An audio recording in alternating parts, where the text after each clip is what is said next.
Hello ladies and gentlemen, welcome to the Game Hub. I'm your host GamerK's, and for this video I will be going over my top 13 favorite Kingdom Hearts characters. So again, Kingdom Hearts only, no Disney, no Final Fantasy, so that's pretty much it. And why top 13? Because here only the odd can become number one. I keep forgetting to say that for every top 13 list, so let's get started on the list. Coming out at number 13 is Gula. He is very low on the list because I don't know that much about him. I just love how he looks. His yellow robe with his leopard mask covering half his face like all the other apprentices of the master. His Keyblade's very short, but it looks good. His personality has been described as cunning, intelligent, and his age comes through whenever he's playful or he acts childish. His role through X and X Union is that he was given a secret page from the Book of Prophecies that no other book had. And it basically indicated that there was going to be a traitor among their ranks. And he handles this pretty well, only telling a select few about the traitor. And this, in turn, gets everyone's minds going about who the possible traitor is. And pretty much the characters accusing one another of being the traitor, which I find very fun into Gula's character. He doesn't do it intentionally, but it kind of sets in motion the events of X and X Union. Yeah, he's low on the list because, again, not much known about him. Very little. So I hope in Kingdom Hearts 4, now that he's back, we get a little more fleshed out character for him. Coming in at number 12, and I've said this a lot, any gambler worth his salt is getting on my list. So the number 12 spot goes to Luxord. I've been pronouncing it Luxord, not Luxord. There's no real big difference, is there? Nope. But Luxord gets on my list because of his gambler persona, which is weird because the nobodies are people who aren't supposed to have emotion or personality, but they do a very good job of giving them a definitive personality. A lot of people are saying that he's not as fleshed out because he's not used as much in the games. So what? That's kind of what gives the intrigue of the gambler persona. And his boss battles are pretty much why I love him a little bit.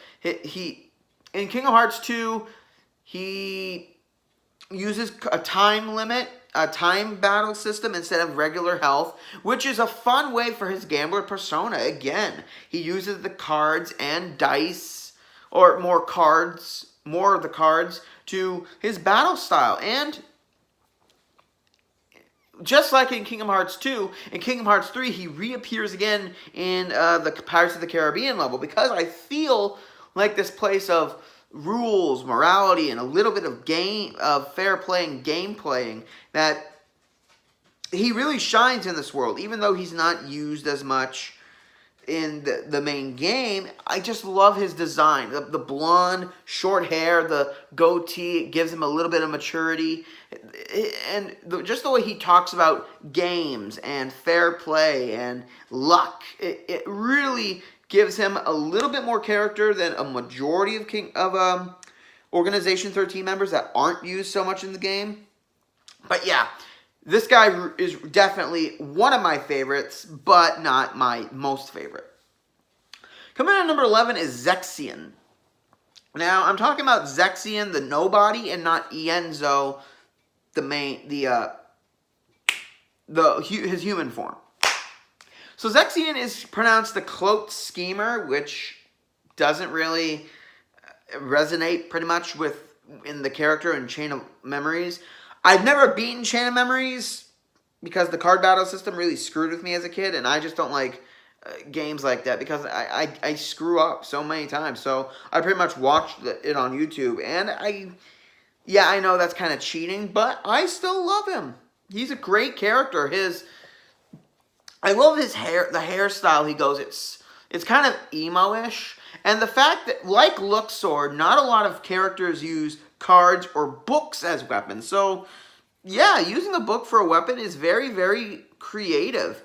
And from going over his boss battles, he uses his illusion ability, like his element, to the fullest in his boss battles, where in Chain of Memories, he would steal your abilities pretty much bending the rules of Castle Oblivion to his advantage. And in Kingdom Hearts 2 Final Mix, you do fight his essence with the rest of the fallen members of Castle Oblivion team, and his boss battle is pretty fun. I mean, he traps Donald and Goofy in books, which wastes your time, and then he'll trap you in his world, where you gotta do like this quick reaction command, where you gotta find words that correspond with freedom or release. And yeah, his battles are great. His character's pretty fleshed out. He's shown to be I think one of the youngest members of the organization, but also one of the brightest. And the way he thinks, it makes his character even better. Coming in number 10 is Xaldin. Definitely not my favorite boss battle from Kingdom Hearts 2 at start. But as I got to play it more, I really loved his personality. I mean, he sounds cold and very cunning. Because throughout Beast's Castle, he's deceiving, putting doubt into Beast's head about Belle. Through both parts of the story. It's amazing how a character who doesn't have a heart can play on two of Disney's greatest couples and pit them against each other in a way. It's so cool. And his dreadlock hair with sideburns. I didn't really think that could work in a character. Not to mention his wind attribute and his 6 lances in his boss battle definitely raises the bar for him. My only downside is that he's not, aside from the extra cutscenes in Final Mix, and we don't really get to see him that much outside of Kingdom Hearts 2, because in 358 Days Over 2, his interactions become very limited, like a majority of the organization characters. None of them are really fleshed out in 358 Days Over 2, and that's what I thought was going to happen. But yeah, Xaldin is a manipulative character. He's not a devious character because he's not competing against the organization. He's devious, he's strong, he's got a great thought process when it comes to his scheme, and he'll knock the wind out of you every single time you fight him, at least more than once. Coming in at number 9 is Terra.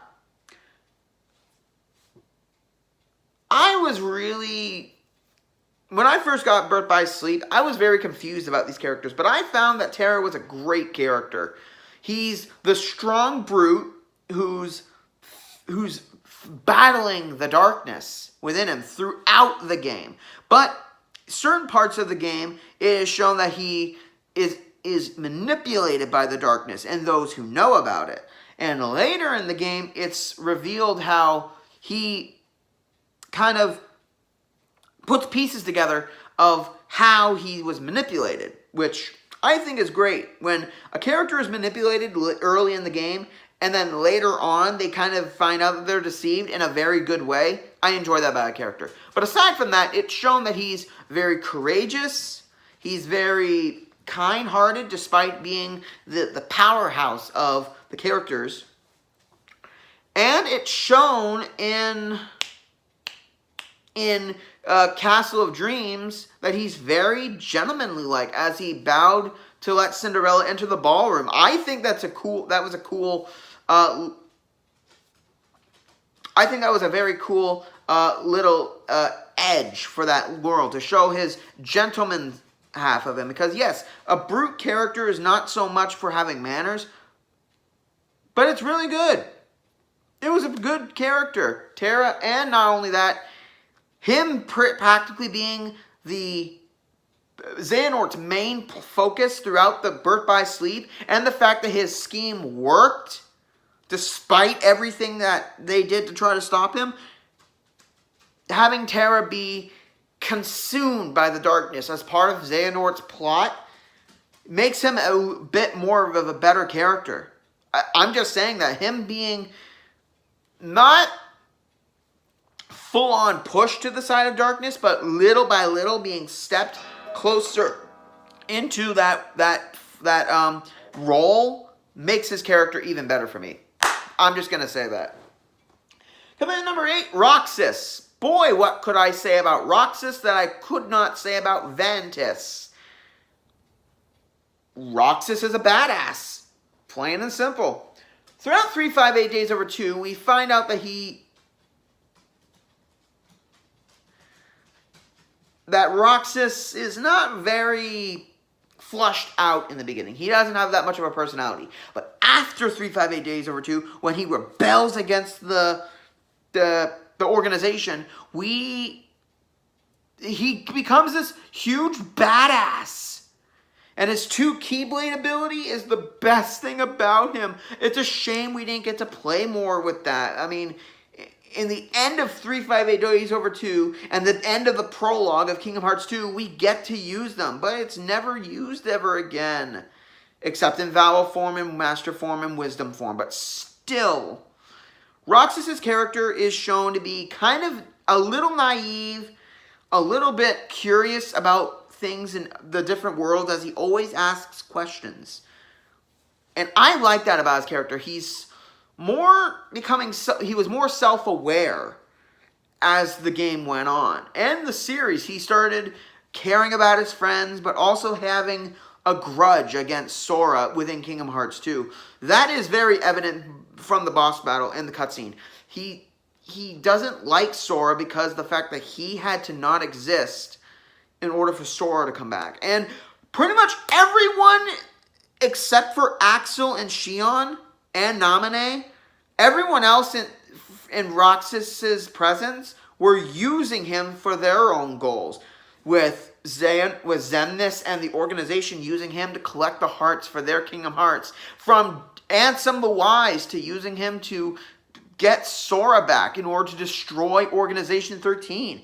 Pretty much everyone was using Sora, and that made his anger a lot more realistic. It wasn't just, oh, I hate these characters because they were using us, because they were using me. It shows his anger because he lost his best friends because of his existence, pretty much. So that edges his personality. It cements it permanently. And I really do love his character for his anger, his rage, and for everything that he goes through. It makes him a better character.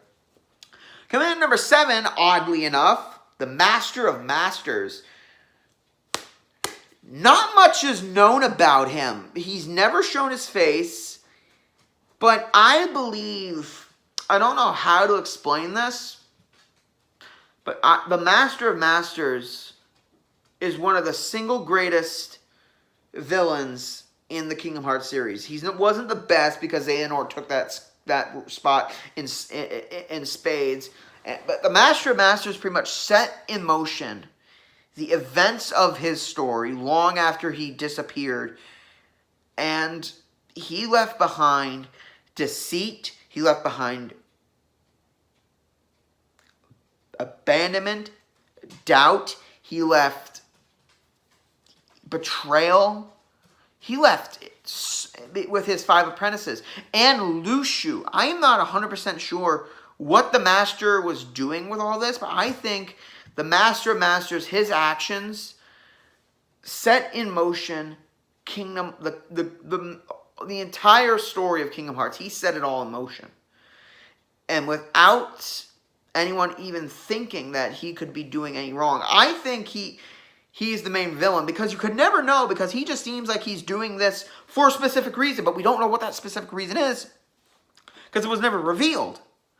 And aside from his role in the game, I love his personality. It's somewhat mentorish. Like, he does have that mentor feel to him, but he also has like a childish joke personality too, as he jokes around with his apprentices, as he acts all weird with Gula and Lushu. It's fun to see him. And the secret ending of Kingdom Hearts 3, please God, let that have been him in that last scene, because this guy needs to be revealed. He needs to be explained for everything that's happened within the franchise. I'm just saying that. Please bring him back. Oh boy. Coming in number 6, Marluxia. Yes, yes, yes. The pink-haired... Damn it, I got no joke for that. But what can you expect? This guy's an amazing character from start to finish. And from Castle Oblivion to his role in Kingdom Hearts 3 is amazing. I love his design. His personality is... A lot of people say that there's no... Like, he just has this calm demeanor voice. Like, it acts like he doesn't have any personality. Even when he's angry, he still has that monotone voice. But I think it works even better for his character because he's so cold and he's so uncaring to anyone. And his weapon being a scythe and his weapon and his element being flowers, I'm starting to think that Ruby Rose is going to come in and slash him to bits. But his boss battle is pretty fun too. I mean, it's shown why he's the assassin. He puts a counter on you equal to your rank, to your level. And if every time he hits you, you will lose a counter and you'll die once you lose it all. I find that very, very a beautiful boss battle for an assassin type character. It's just great. And the fact that he was one of the conspirators against the organization and his scheme throughout Chain of Memories, it could have worked. And not only that, but think about this, guys. If Marluxia had managed to succeed, it would have screwed up Xehanort's entire scheme, if you think about it. Because he would use Naminé to control Sora. Sora would defeat the organization, paving the way for Marluxia and Larxene to take over. That would have put a kind of a serious damper in Xehanort's grand scheme, don't you think? But yeah, his cold demeanor, his uncaring personality, and his weapon, his element, and just the presence he gives puts him near the top, almost halfway up the list. And yeah, also, just a little tidbit for those of you watching. Remember Blue from Foster's Home from Imaginary Friends? Yeah, same voice actor for Marluxia. Let that sink in. Boy, did it screw with me. Coming in number 5, and you better get this memorized, Axel. My favorite redhead in video games, period. Aside from Triss from Witcher. I'm not going to go there. Axel is by far, personally, one of my favorite organization members. He is my favorite organization member, period. I mean, there are others who get top of the list, but Axel, he seems a little uncaring in the beginning, but then as his relationship with Roxas and Xion gets developed, he starts to have a heart again. And after playing Birth by Sleep, and it's revealed that he knew Ventus, so I think the connection between Lee and Ventus plays off for Axel and Roxas. And it shows that he will go as far as it takes to help his friends, or anyone he seems as a friend. It's because it's just the character he is. I mean, sometimes when he's given an order, he doesn't want to do it, but he doesn't want to get destroyed. So he does what he has to do in order to keep himself alive, so to speak. That's what I love about his character. He'll do whatever it takes, even if it's something unsavory, like taking out another organization member to prove his loyalty, to eliminate another one because he found out too much. Not to mention his weapons are my favorite pretty much in the franchise, aside from the Keyblades. His 2 chakrams, which are also, his element is fire, which makes them all the more badass. I would love to find the replicas of the weapons and purchase them on eBay. I will pay anything, literally anything. But yeah, his personality, his... Okay, also, I'm not talking about his boss battles because they're pretty much a little bland for my taste. I mean, nothing all that special.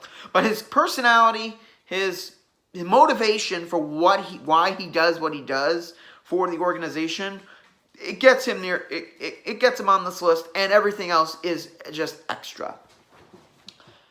Coming in at number 4, Kairi. She's basically the damsel in distress.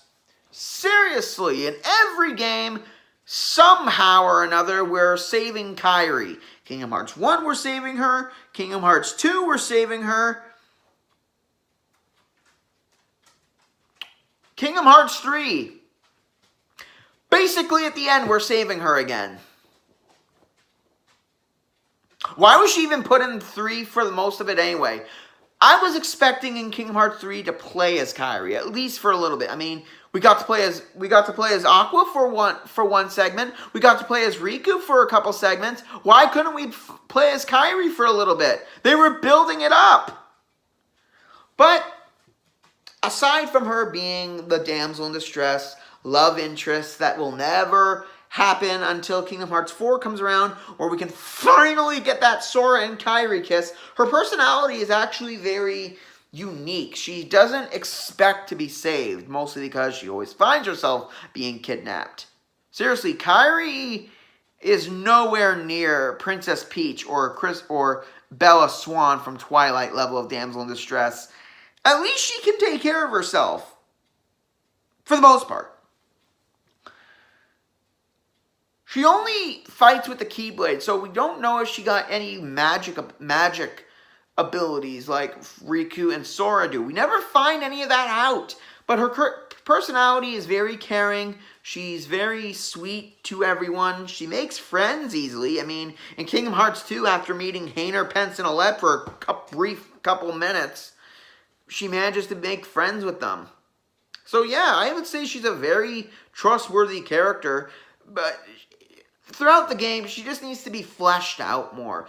If Kingdom Hearts 4 ever gets finalized and released, we have to play as Kairi for a little bit. I'm telling you that right now. We need to play as her for a good half of the game. Maybe for Kingdom Hearts 4, we do it like Birth by Sleep again, where you play as Sora, Riku, and Kairi, and they all go to the same world, but all at different stories. I think that's going to be a great idea if they manage to do it. But yeah, she gets on top of the list because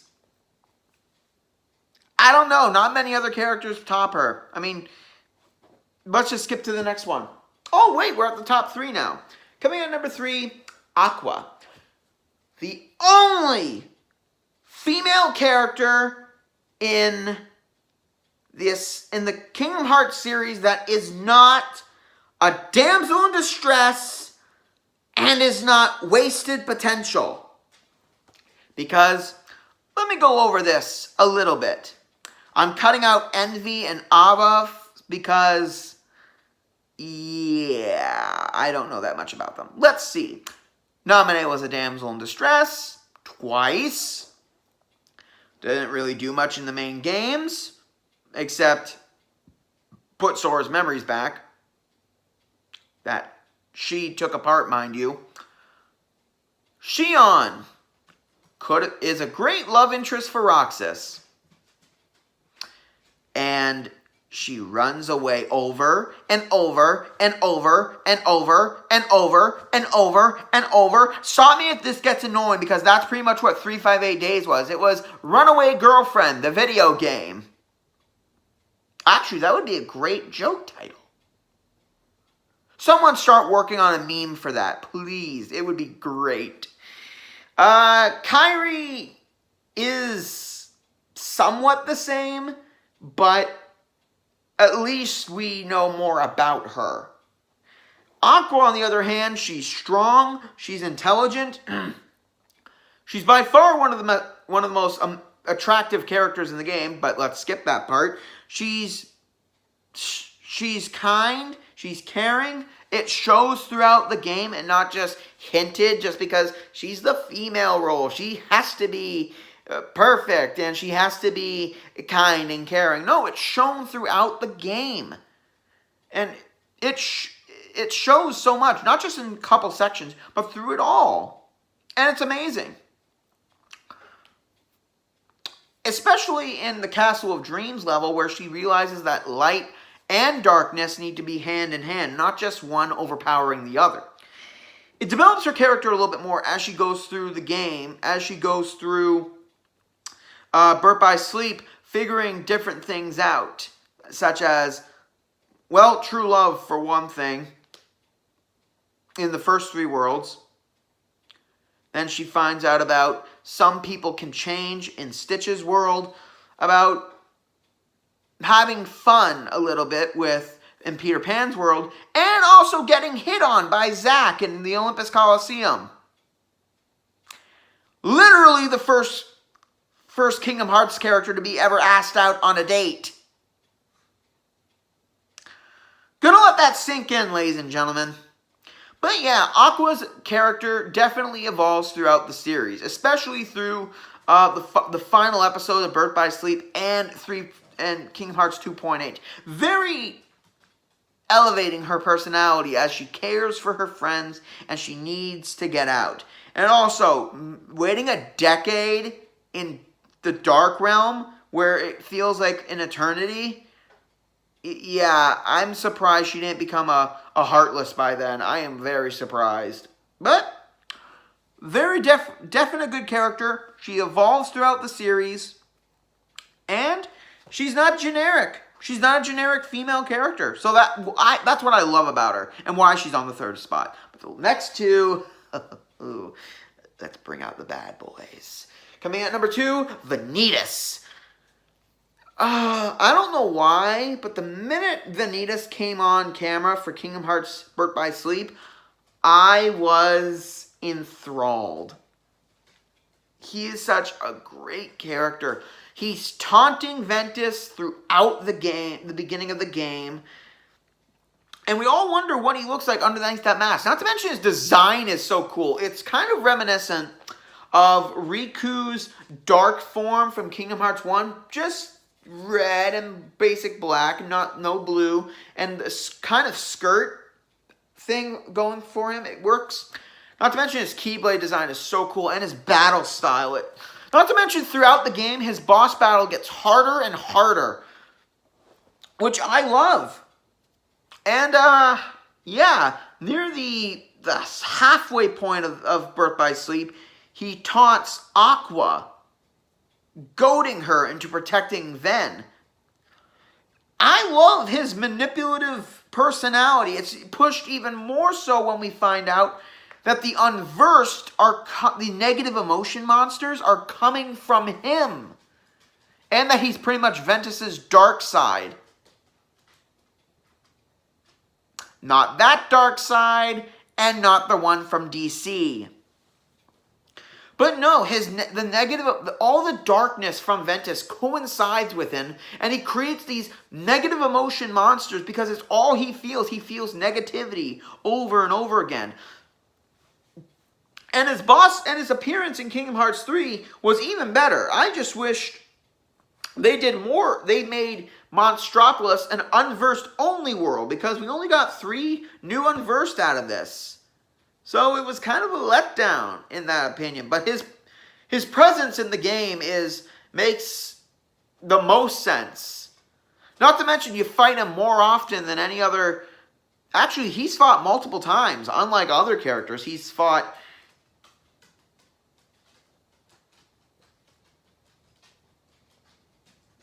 6 times in Birth by Sleep, nixing his double battle with Xehanort and Terra. And yeah, he's just a great character. A character full of negative emotions. And it doesn't drive his character. What drives him is just being being a pawn in Xehanort's scheme. But he's a great second in command, and I love the character. So, negativity gets the number 2 spot with Vanitas. My final GamerK's number 1 Kingdom Hearts character. Wait for it. Demyx. as if. Nah, Xigbar gets my number one spot for a good variety of reasons. Let's start with Kingdom Hearts Birth by Sleep. Birth by Sleep, it's shown that him and Xehanort are discussing things, and he's pretty much colluding with Xehanort in his schemes to turn Terra to the darkness. In which case, that's how he gets the scar here, and he loses an eye, which I think is a great backstory, because in Kingdom Hearts 2, when we first see him, I'm wondering how he got all that. And then it's explained in the game. It's not just told, it's shown and explained, not just skepticized, which I enjoyed. Throughout the game, too, he always acts... I'm not going to go through every single game about him, but I'm just going to say this. Throughout every single game, he acts like he knows more than any other character, and he always pokes you with this fact throughout every single game. He's always making certain comments that don't really make sense until you play the other games, and then it does make sense. And it's just fun, the fact that he knows more than any other character. And he not only pokes that at Roxas, at Xion, at the other organization members, at Sora, he doesn't just poke fun at the character. He's pointing that fact at you. And his weapon, aside from his personality, which is very sarcastic, very, very fun, but he always has a serious demeanor while he's being fun. His personality as a sniper definitely fits with his design, with the eye patch, his ponytail, also it doesn't get in his eyes. And his two sharpshooters are the most beautifully designed guns in gaming. Not to mention you can combine them to create a long-range rifle. And just the hearing that sound when he shoots, it doesn't sound like a normal gun shooting. It does sound like a fantasy gun, and that's the point of Kingdom Hearts, to be fantasy, so it fits. And not only that, but at the end of Kingdom Hearts 3, it finds out that okay, spoilers. Okay, I've kind of spoiled a little bit here, but Xigbar is Lushu, the apprentice of the Master, who took Xehanort's Keyblade, took the box, and he was responsible for the events of the Book of Prophecy. So, let me put this to you again.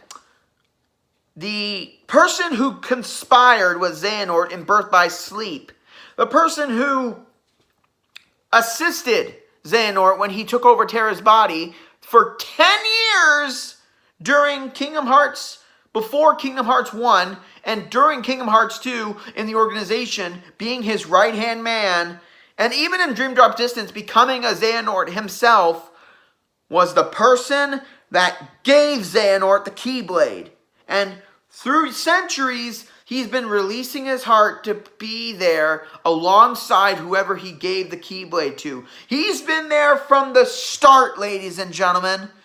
So my favorite, and I'm just going to say this, Xigbar was my favorite character in Kingdom Hearts 2 when it came out, just because of how cool he looked. And then it turns out that my favorite character has been the side architect of everything that's happened throughout the game. So, I can't be able to describe how excited I was about that fact. How I kind of picked a favorite character who turned out to have such a bigger role than I originally thought.